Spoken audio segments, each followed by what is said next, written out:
Welcome back to Off the Pitch, the podcast where we chat with individuals working within and shaping the game of soccer from off the pitch. In this episode, we're joined by Matt Bilodeau. Matt is currently the Chief Strategy Officer of the tournament, also known as being the company that have brought to life TST, the seven-a-side soccer tournament with a $1 million prize on the line. Matt has been with the tournament since before the inception of TST, so in this conversation he was able to share all of the highs and lows, the twists and turns, and a lot of hidden gem insights on what it takes to not only start a soccer event, but build it into what we of course now know it to be. I know that you're going to find this conversation not only informative, but more importantly very entertaining, so without further ado, let's get into it. Good morning, Matt. Welcome to the show. We're very excited to have you, and I know it's been a scheduling, debacle to get you in here, but we're excited to finally have you here and learn a bit about your world, everything that when the listeners start to hear what you're up to is going to be very exciting.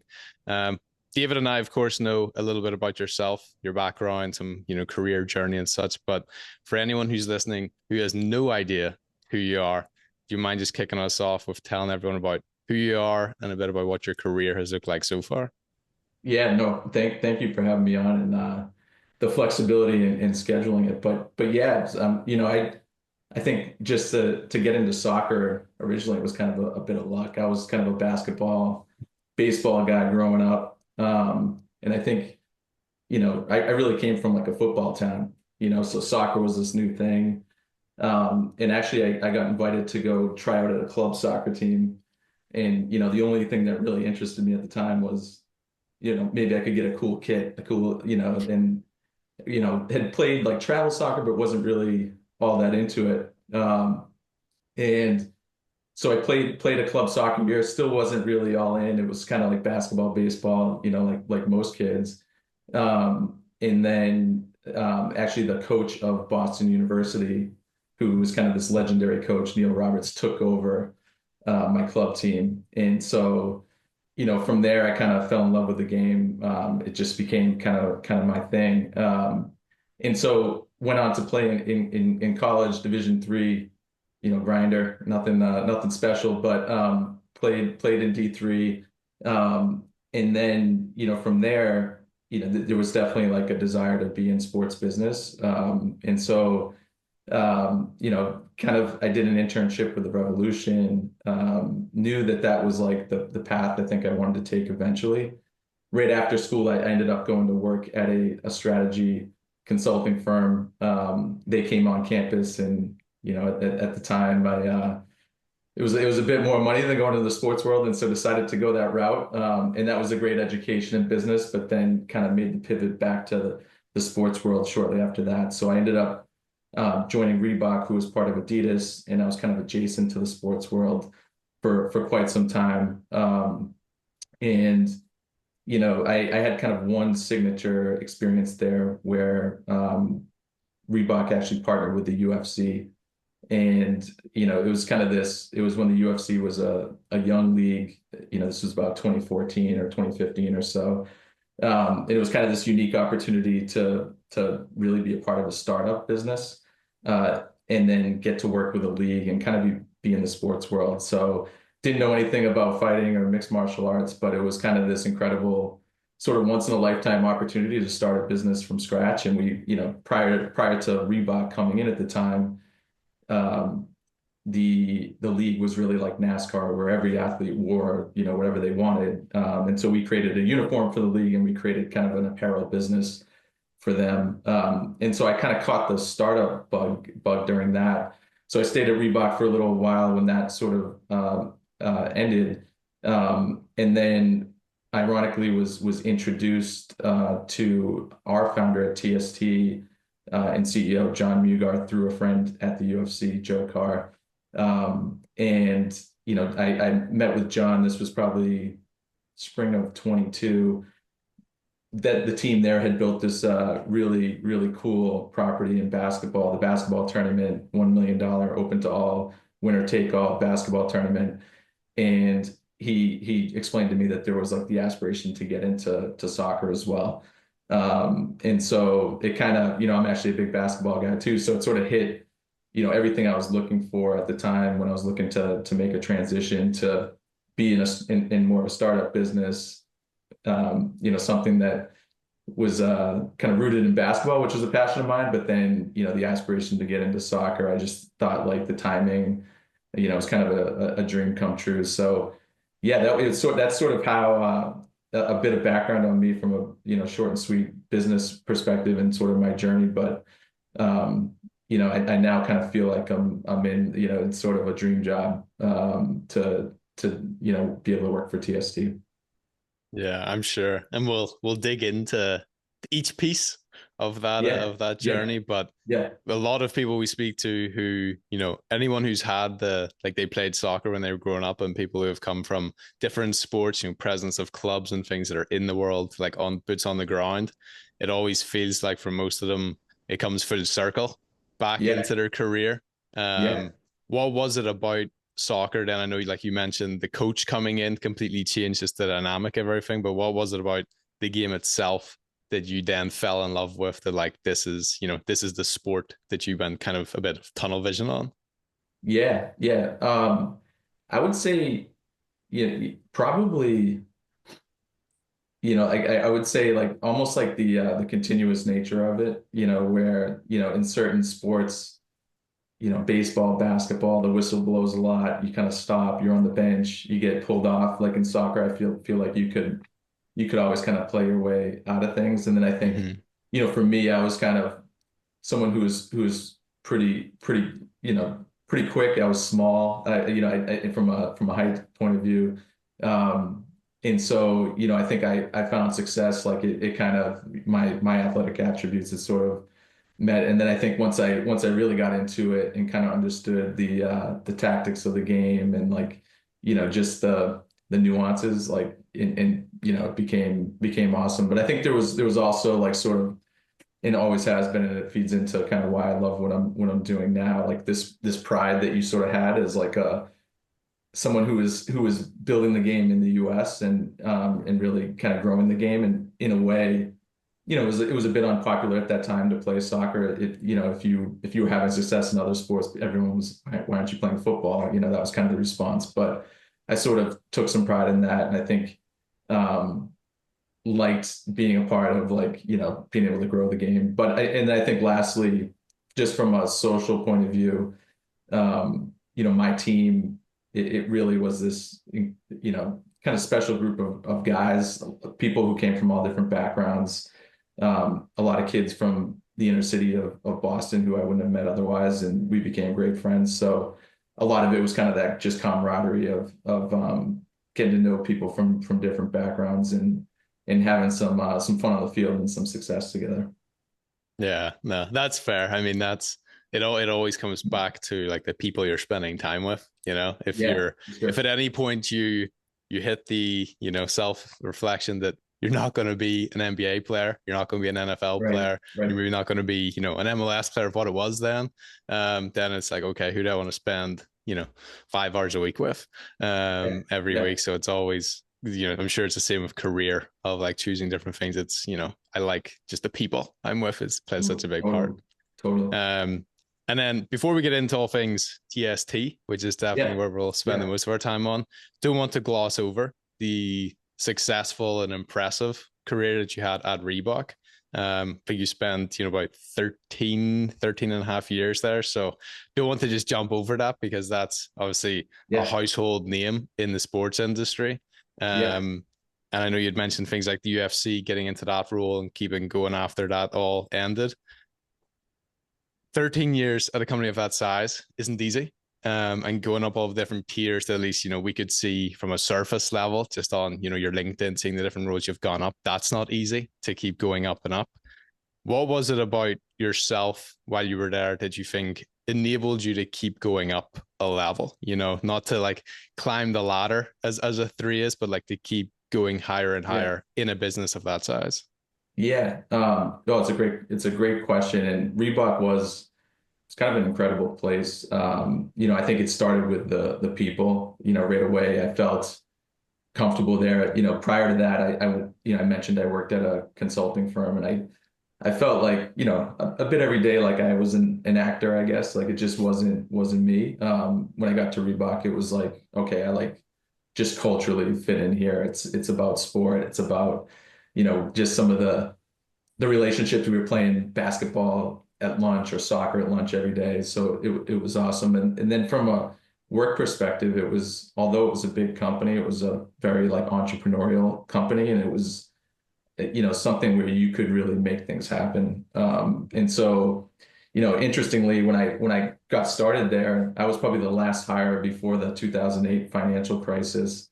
And so there were kind of big layoffs right after I began. And basically, I was just sort of given a big product line. And it was the commercial running business. So it was like, shoes under $55, big commercial business, big dollar business, but not the most glamorous.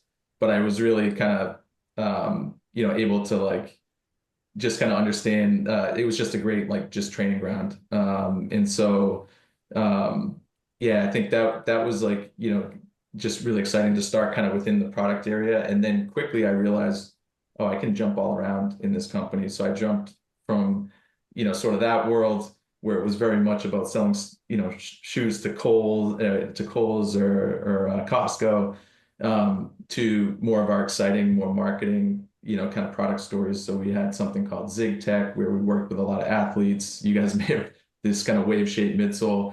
So I was involved in that, and that was, selling to a whole different consumer. It was kind of the sort of the athlete in the mall or in sporting goods that was looking for a shoe, or maybe a complement to Nike. And then Reebok decided really to kind of pivot to fitness, and really go after that as kind of the core of the business. So things like CrossFit and Spartan Race, we started to really make partnerships a big part of our business. So partnering with those groups and then developing products specifically for those athletes.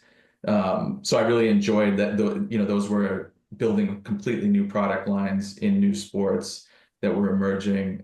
So that was a lot of fun. So I kind of jumped into that world, which was much more performance-driven product, where really the end usage and every little detail mattered.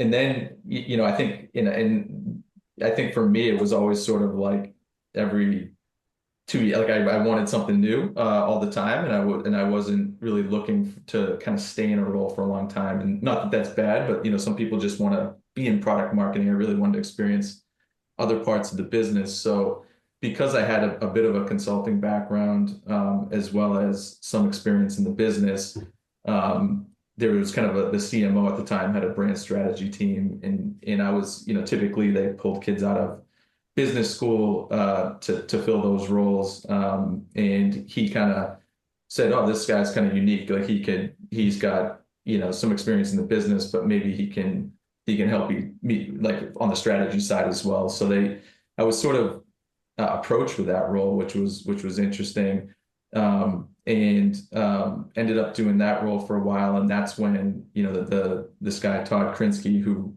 at the time ran the classics business unit, he's now gone all the way to become the CEO of Reebok. But kind of this is sort of how it worked then. At those days, he said, "Hey, I'm sort of working on a project there's this idea with the UFC. What are you working on right now?" And it kind of helped me out with a PowerPoint to start. And then, the next week I was on a flight with him to Las Vegas to meet with the UFC, and it just sort of snowballed from there. So yeah, and then the intent wasn't to join that business, but it was sort of to like support it. But I kind of dove headfirst into that and just saw it as a really fun, unique opportunity. And then from there, the world was going digital, and I was kind of looking at sort of, what's next for me. It was a bit, I was kind of had this unique role at Reebok where, the UFC business was kind of on an island. It was an apparel license business. Most of the business was footwear. The business model was very different. And so we were sort of this little business unit that lived outside kind of the brand. And so, it was sort of like, all right, you should come back into the brand. into the teeth of the business. And so digital was a place I had very little experience, but felt like it was a place I needed to get experience. And so the CMO at the time was, we kind of had a new CMO who was really digitally focused, and an incredible digital person, but pretty new to Reebok and pretty new to the business. And so he kind of saw me as someone, okay, you have some strategy background, you've worked in some different areas. And we kind of just basically negotiated a role. And I said, hey, why don't I come in and help you out? I can, I understand kind of how the markets work, how the retailers work, how this business works. I can learn digital, and I'm probably not going to be. I'm not an expert there. I know very little, but I can sort of just be a fly on the wall in your meetings. And so he thought that was like a really great idea. His name was Matt Bilodeau, and so I did that role for a little bit, and then it was kind of, you said things come full circle. The guy who hired me at Reebok, Chris Froyo, way back, he had ran Reebok Europe, came back to take over Reebok North America, and said, hey, why don't you get back into the footwear business? And and that ended up being kind of the commercial and sport business on the footwear side in the U.S. market. So ended up doing that, and we had a really good run there.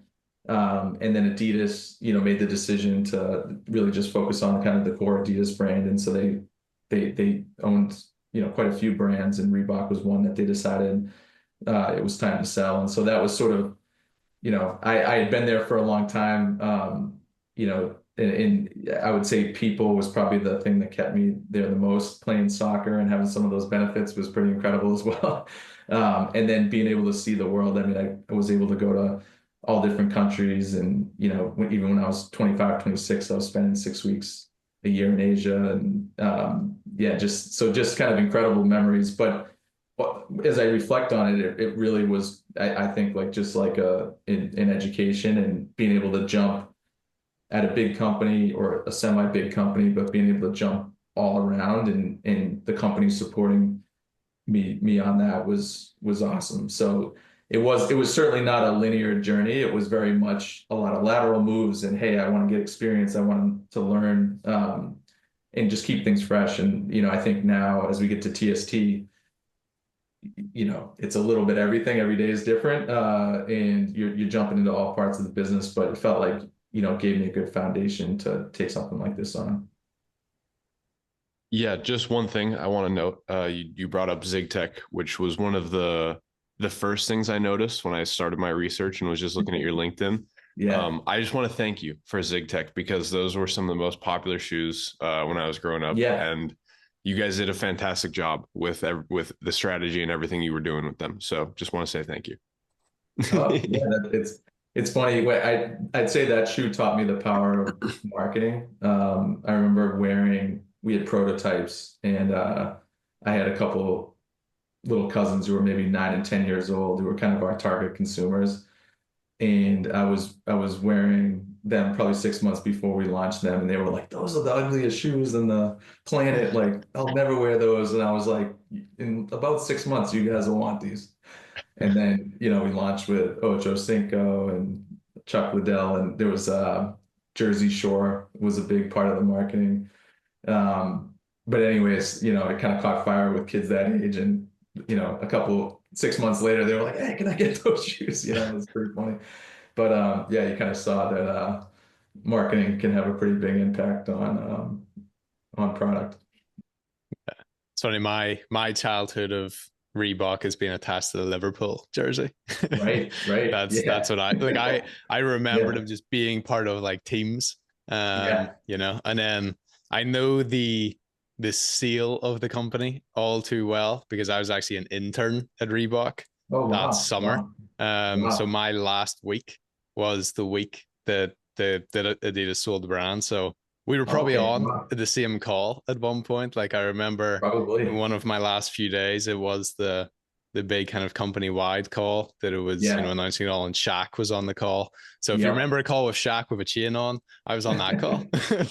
Wow. So that's funny. Definitely. Yeah. So, but that was during 2021, so wasn't returned to office fully then. So I was stuck on the West Coast doing it remotely. So it would have been a lot more fun to be over on that side. But I was in Portland, obviously by Adidas at the time. So like was meeting up with the Adidas interns doing the Reebok internship. So that was funny. Wow. We'll get into right before we get into TST and go deep on that. Again, UFC, that's enough to have a whole podcast just asking about, your years in that role. But we love always learning about just some of the fun stories that have come from people that have been in unique roles, and also some of the fires that have had to be put out in those kind of roles. And especially with the UFC being, it felt like you were mentioning like a startup. Startups bring a lot of fun roller coasters, but the roller coasters go up and down. So are there any like very memorable, moments or incidents or things you were working on where it was very high highs that were really fun to be on, and then other lows where it was just something blew up and, you can look back on it now and laugh about it? Yeah, 100%. Yeah, I would say so. The deal came together very, very quickly. And then there was a really accelerated calendar to basically outfit the athletes. So, I think this was probably 2015 or something. And we signed the deal. And then 2016, by like July or so, we had to outfit all the athletes. And so it was definitely an insane calendar. Testing product and all the different product nuances, building product, testing product, different styles, was just from a performance point of view was very tricky. And so, we also just made a lot of assumptions on how we could sort of enter that market and build product and build that business. And most of them were wrong. It turned out. And so it got off to a bit of a rocky start. But some of those assumptions were, we kind of took an NFL sort of uniform model, like very performance driven, and very, systematic colors, and probably ignored some of the culture of the sport, or maybe too much, like maybe we were trying to create, a fresh new aesthetic for the league, but I don't think we did a great job of kind of embracing like that culture that existed and bringing that into the sport. So that was one, thing that we kind of swung and missed on at the beginning. The second was, we thought we could like predict the business, meaning that, we ended up launching all this product at it was actually Sports Authority. So this was a big sporting goods retailer at the time, and the fighters we kind of built our business around were the big names at the time. Well, fast forward 6 months, and Conor McGregor comes onto the scene. Like a few athletes were hurt. Ronda Rousey becomes it, and we didn't have any of the right stuff at market. So, from a business point of view, we kind of got off to a bad start that way as well.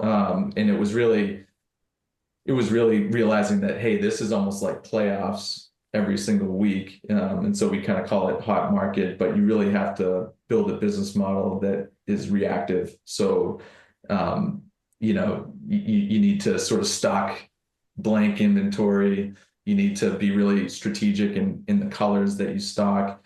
And then you need to be able to react really fast to the moments that happen in the sport. And so we kind of completely pivoted there as well. And then, I think just from because of the timeline, we didn't get to probably involve like athletes as much as we would have liked to in the process. And I think, so quickly we pivoted to build a hot market model to make the products, much more lifestyle driven and kind of embracing some of the culture from the sport, colors that just were, less traditional, and just had a bit of edge to it. And then I think, just the athlete became kind of the center of, okay, like we're really going to embrace feedback. We're going to help have them build the product with us and build the business with us and really make them a part of it. And so, yeah, I think a lot of it from my side was, it's just a crazy kind of learning experience, and it was making fast pivots, even if they're a bit painful, just, okay, we're on the wrong path. We got to change quick. And so, yeah, just kind of an incredible experience. I would say, you sometimes learn through adversity a bit more. So I think, certainly wasn't easy, and there were times that were tough, but it was, in the long run, as I reflect back, I'm like, oh man, it couldn't have been better for me.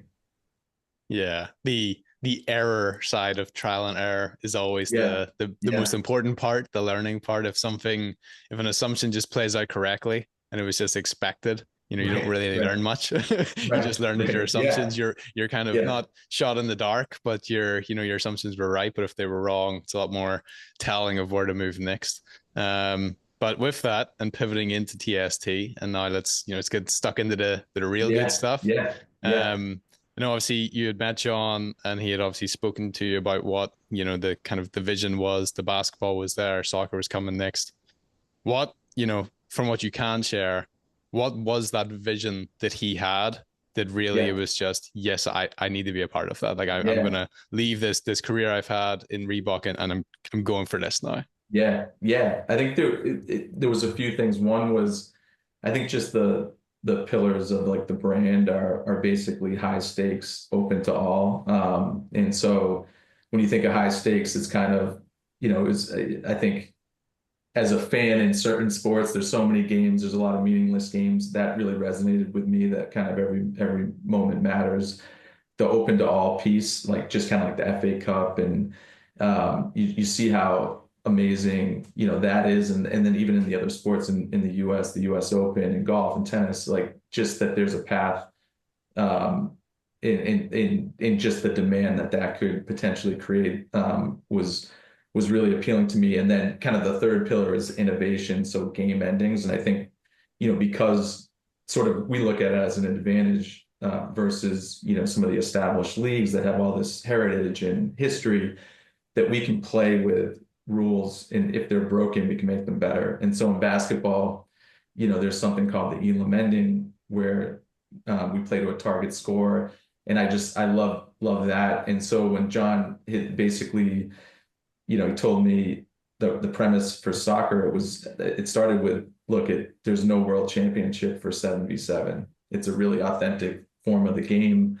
and certainly for me, that's like, it's probably the most fun version of the game. It's what I play, a couple nights a week, or at least one night a week now. But even when I was younger, and I wasn't really a speed guy, so like I just loved, the smaller sided stuff. And so 7v7, the fact that there wasn't a world championship, and we could create that was super appealing. And then the second piece was really that if you look at other parts of the world and kind of the festival or party atmosphere around soccer, it doesn't really exist, in the same way in the US. And so he kind of explained the North Star being what the US Open is in tennis, where there's men and women playing alongside, there's stadium match field, there's stadium events, then there's, events outside of amateurs, and then there's this incredible festival of like food, beverage,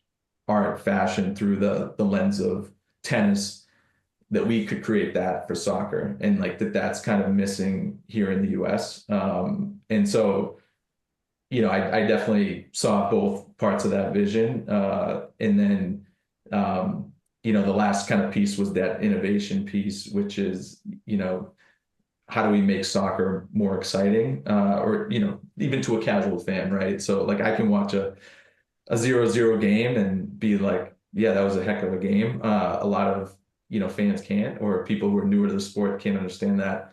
And so there's kind of this, we call it target score time, but basically it's every game ends on a goal. And so we play 2 20-minute halves. At the end of that second half, we add 1 goal to the leading team's score. So if it's a 2-1 game, first 1 to 3 wins in this extra time period. And every 3 minutes, we pull a player off the field. And so what's really cool about it is that every game ends on a game-winning goal, its best moment, and it just creates this kind of level of excitement. So he talked a little bit about some of the innovation to bring in as well.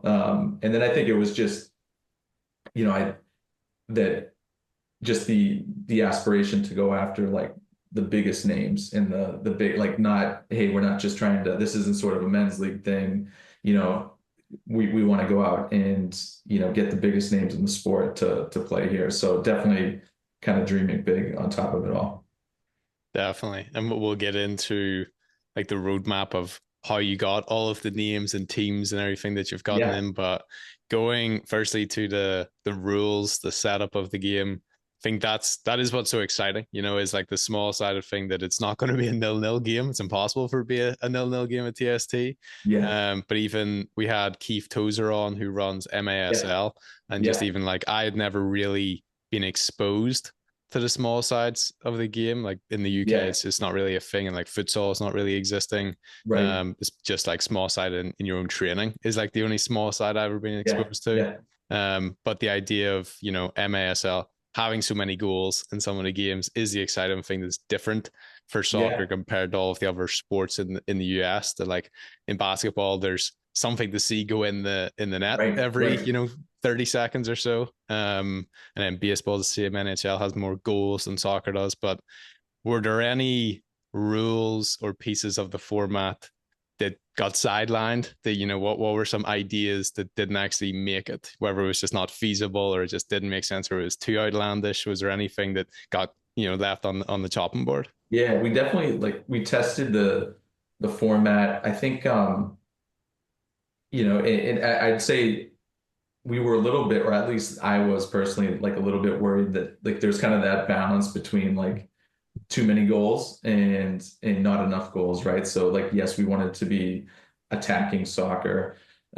We didn't want, the last, and I think this kind of plays into the target score time. We don't, we kind of saw, guys dribbling, packing it in, or dribbling the ball to the corner and wasting time. Like, just that's not really the best part of the game. And so, if there's a way to incentivize players to play differently there, that's really a positive. But yeah, I think what I was probably most nervous about was like that this did be too much scoring, and then it starts to feel a bit less authentic, I guess. And so, as we started to see like kind of the average goals, you see a lot of like 4-3 games, 5-4 games. It's more in that world. So we did, quite a bit of testing there. And then I think the other one was, how long does it take for that target? Like, can that sort of go on into eternity for a goal to happen?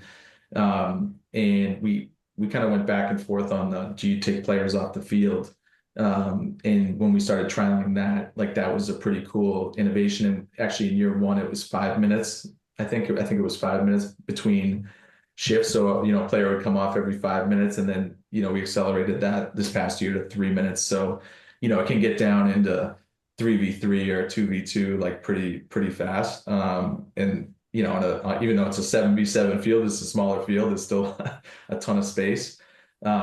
So yeah, so it's definitely some trial and error, like from year one to year two. And then also, yeah, I think on the front end, just kind of testing it and making sure we were striking that balance. But so it was very much, it was authentic, but it was also, innovative at the same time.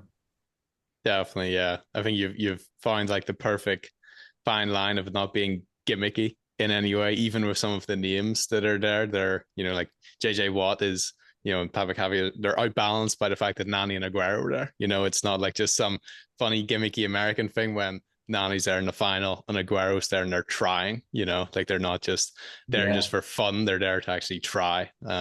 Is cool. Yeah, yeah. I think when you put there's $1 million at stake, and I think like what you see like at the root of it, it's a very, very serious competition, and it's a that is like a really core pillar. It's high stakes. It matters, and like you see guys like Aguero and Nani, how much they've played at the highest level of the sport, but when they're on that field, like they're playing to win. So yeah, that's definitely at the heart of it. Yeah, and like we were just saying, naturally there is a long-term strategy for the tournament. But you guys have all of these big names and big stars that come and now compete with their own teams.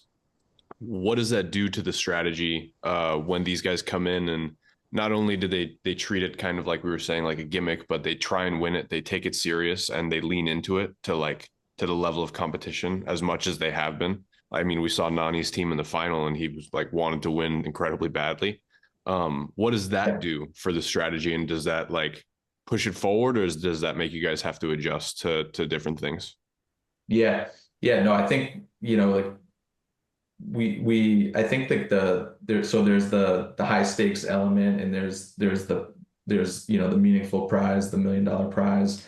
But a lot of these brands and these personalities, like, there's a lot of exposure for the event. And I think, often they're trying to either build their brand. So whether that's a European club that comes in and wants to build their brand in the US, which is a big reason a lot of those clubs are kind of embracing our tournament, as they see our tournament as a way to really engage the American fan. Or in some cases, some of these guys that are influencers or players, they're trying to really kind of, they might even be trying to build their own brand, right? Their own team. And that's kind of the beauty of the sport, is that, or in the format that we have. And there's some brands that come in, or it's men's league clubs, or whoever it might be.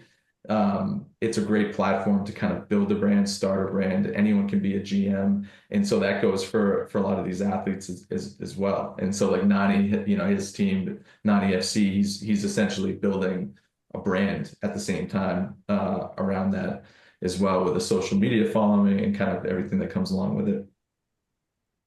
That's awesome. And then also on the flip side, like with the basketball tournament specifically, you see a lot of like alumni teams of notable colleges that have historically won national championships, and now we're starting to see the same thing with the soccer tournament as well. There's the Hoosiers team. I know that there's a Stanford team this year as well, and I'm sure Yeah. there's more to come to be announced.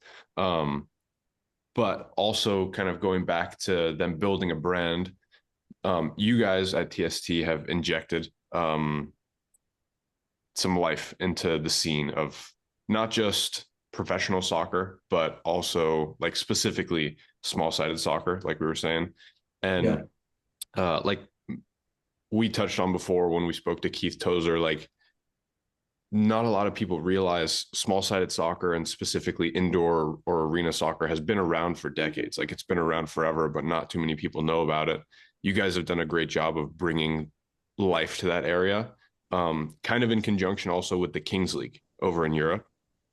Is There's definitely going to be some overlap of players. We already see that with the MASL and you guys, and definitely there's going to be at some point with Kings League players coming over for their guys that own their teams in Europe and whatnot. But Yeah. is there any cross collaboration between the organizations?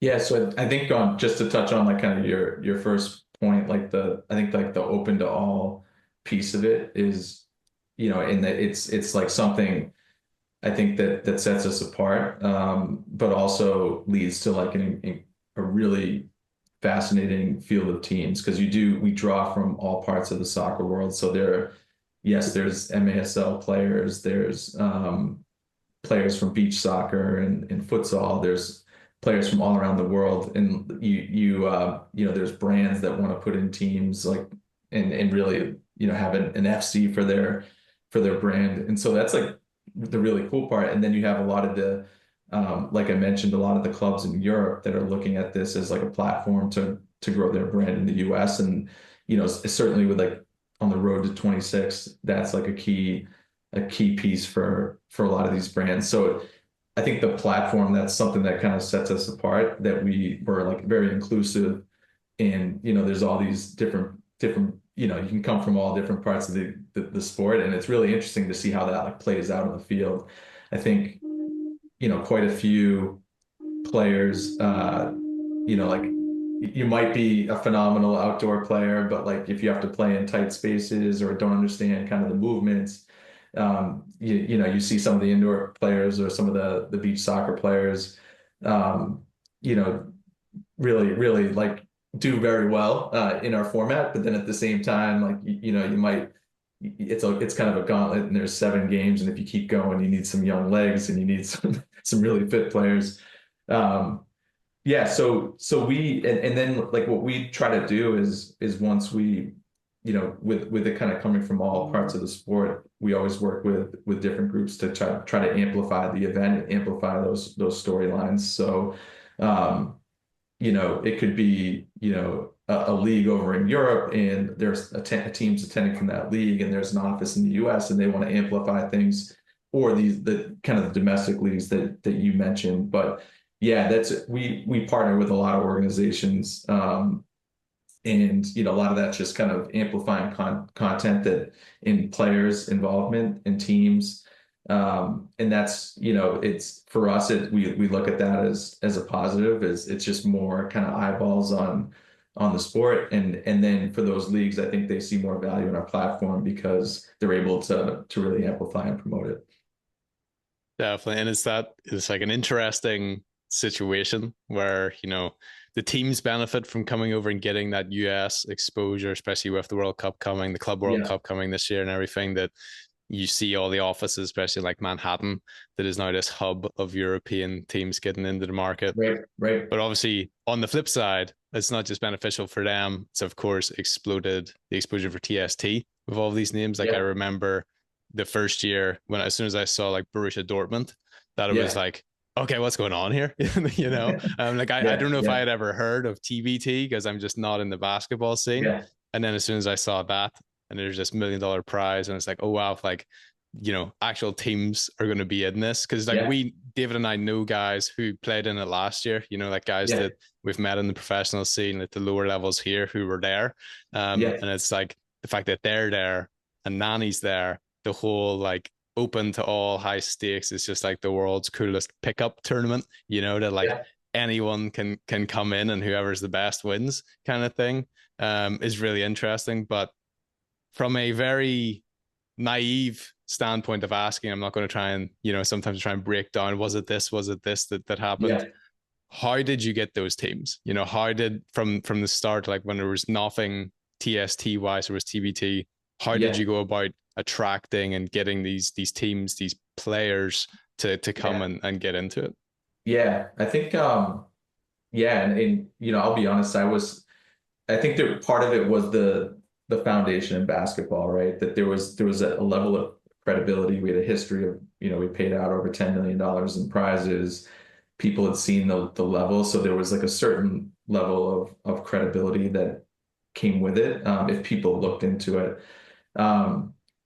What we found was that the demand, like really on the front end, I think was kind of overwhelming from teams. And we did, there was certain players that I think some of it just happened organically, where I think there was so much excitement. And this was like something I thought was so cool. There was so much excitement from the US, the American soccer world, US women's national team players, US men's national team players, of someone like investing in a cool way in the sport, that they just wanted to like be a part of it. So, sort of right away, like Heather O'Reilly puts in a team, Jimmy Conrad and Mike McGee and some of these guys got involved.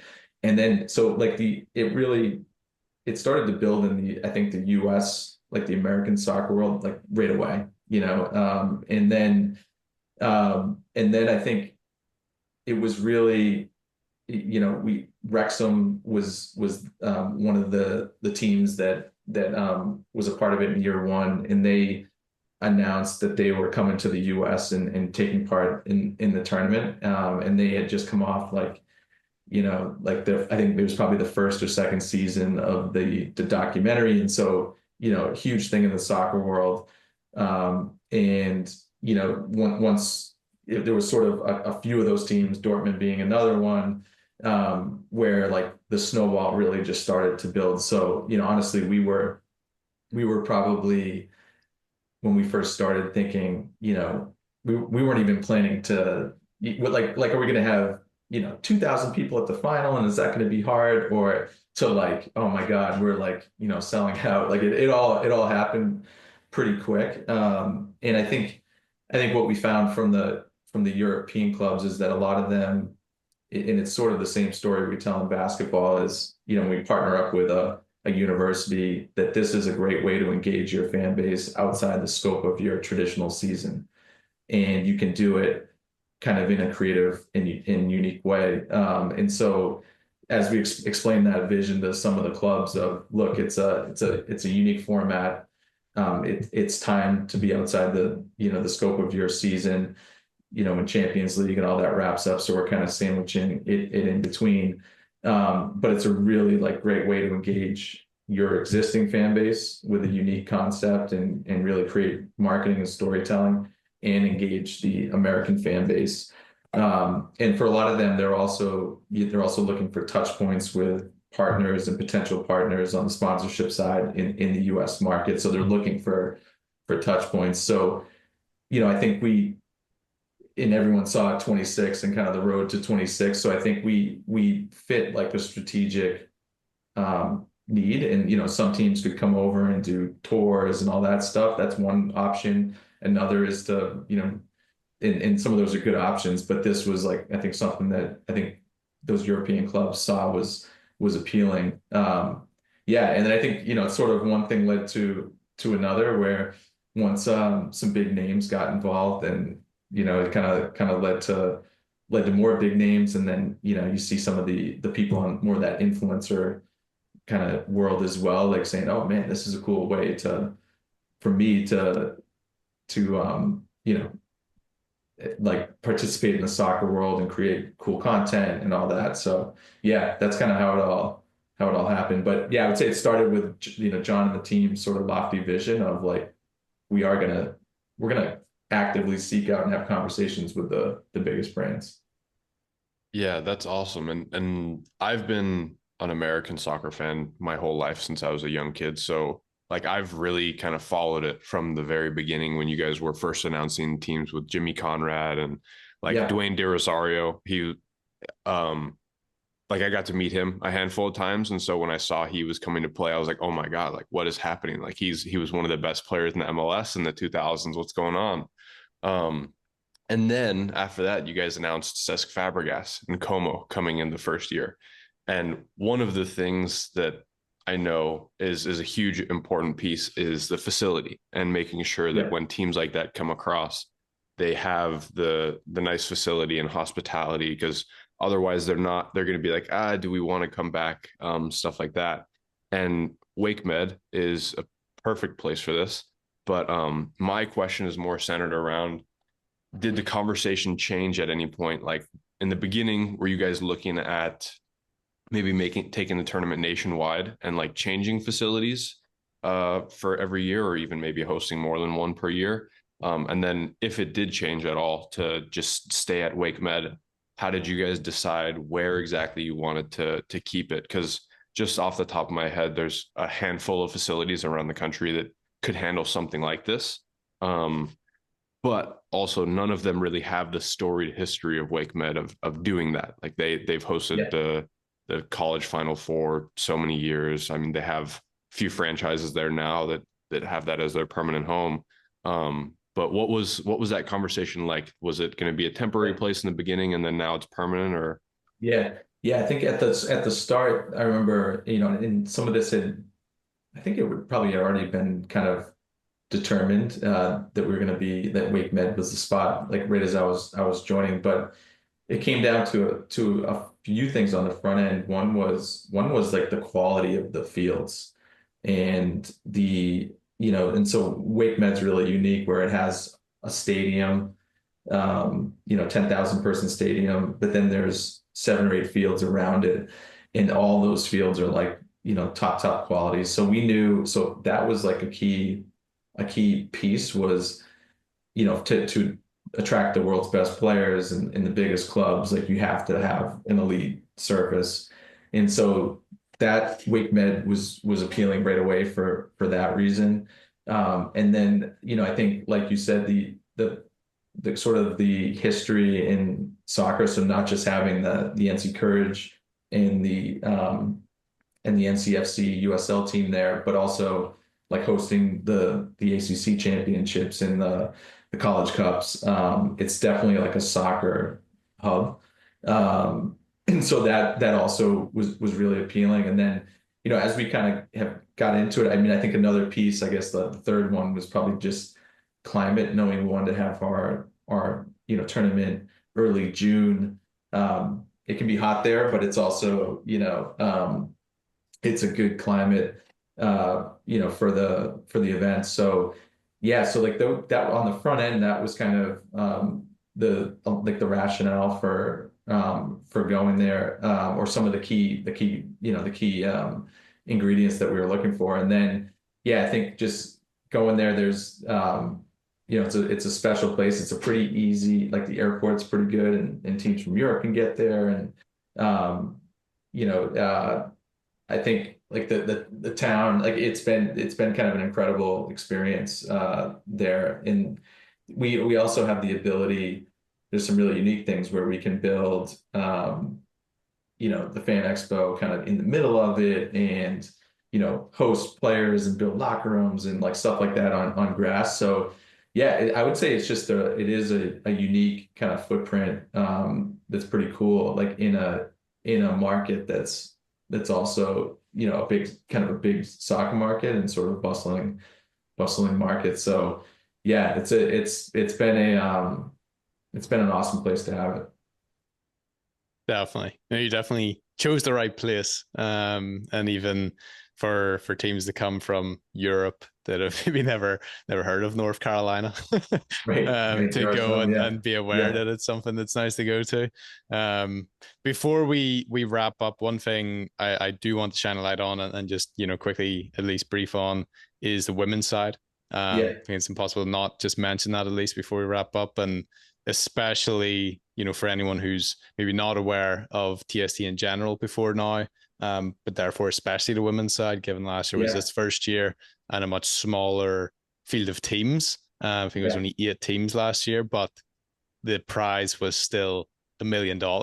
And when you hear about WNBA, NWSL, anything that is either a separate organization from the men's side, or if it's the same like the WNBA, and it's always equality, pay being the same, TST just took it to the highest level of like, no, we have so many men's teams and the prize is this. There's starting off with only 8 women's teams. Now it's going to be 16 next year, which we're aware of. That was the good announcement that week and a half or so ago. But how important was that? Was it even a question of like, will it be the same or will it not be? But how important was it to make sure that from the get-go, before it has scaled to 60 teams for the women's or anything like that, that the prize is the same? Yeah. I mean, I think it started with like what was really fascinating in year one was the U.S. women. Heather put a team in and we were open to all, and they competed against the men in year one, and then year two. And we saw, I would say, like you just saw, like, and I think anyone who has been around the women's national team, like the fan base that they have and like the passion there was very present on scene and just a big part of the event. And so it was kind of like, I think, I mean, really Heather and the team, like, hey, like let's do this, let's have a women's event and kind of do it right. And it wasn't really a question to like the prize money, like we definitely wanted to stand for equal pay and have the equal prize money. So that was like a key component. It was probably just like the amount of teams on the front end. And so, we started with 8 teams, but we're thrilled that, we're expanding that, we're doubling that this year. And I think like when you look at the growth trajectory, we'll keep building the women's side of it. But yeah, it's something we're really proud of. And it's an incredible part of the event. And, it kind of goes back, I think, really to that, like the US Open tennis, you have like, it's sort of that vision on the front end. There's, Serena Williams and there's Federer, and, you kind of have the best of the best men and women playing in the same place. And so, so we're really, thrilled about that. And like the demand for, women's entries has been incredible, and we've had, RBC Wealth is a partner this year that really stepped up to help make that happen. But yeah, it's exciting. Like I think the growth on the women's side of the sport, and then the excitement that we see with fans and viewership and everything else is just extremely positive. Yeah, 100%. I mean, with the World Cup, with everything with Messi here, in the MLS, everything is just this, rocket ship that's Yeah, been like a long time coming. And now it's for all, sure. culminating at the same time. And, I'm sure all of that is strategy from all of the above, making sure it is all happening in alignment. But before we wrap up and just kind of final question, moving forward for TST, beyond any, things you can't share about like this year's tournament, but kind of, 5 year, 10 year, whatever the plan, however many years you're Yeah, thinking into the yeah, future, what are some of the things you can share about what that vision kind of looks like in terms of the growth, the progression of the tournament? yeah, yeah. No, I think we feel like we're just kind of scratching the surface, and that we have something pretty unique and special. I think, just even looking at 26, like we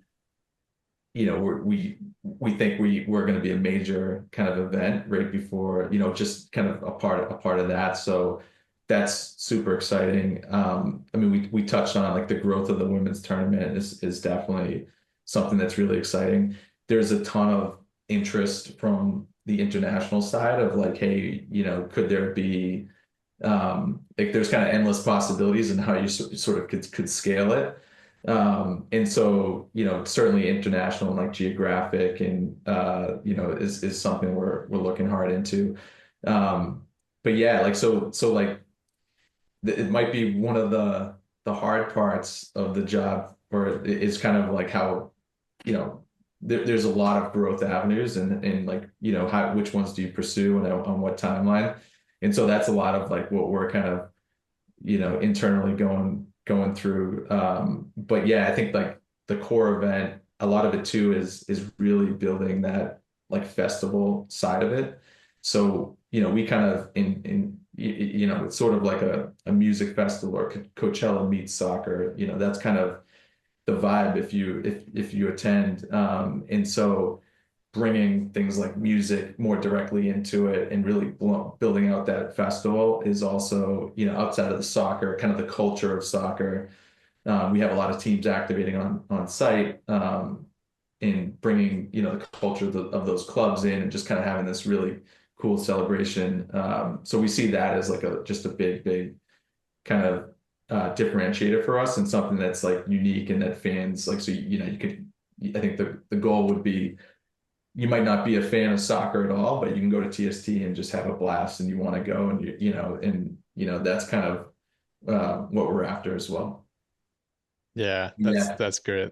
I yeah, mean, yeah, when we speak with people who are in the clubs, presidents, C-suite owners, that it is this idea that's different about Europe, where I've come from and been, all that I know is European football, and coming here, that there is this element of making it like a family event. This activity, going to a game, isn't just about going and watching the game. It's about going to this kind of 4 hours spent doing this activity, and there just happens to be a game going on. And yeah, I think sometimes with like the league side of things, I don't always agree that, like, when you watch European football, like they're there to watch the football, like yeah, they yeah, don't care about what's going on outside of the pitch. yeah, Like they're there to watch the football. Where here there yeah, is, more importance on making it fun in general. But I yeah, think TST is a like perfect spot where it absolutely should and yeah, can be this whole yeah. experience beyond just what's happening on the pitch. Yeah, yeah. And you mentioned, on the front end, we were talking about, players like guys like, JJ Watt, who joined, is an owner of Burnley and joined the tournament.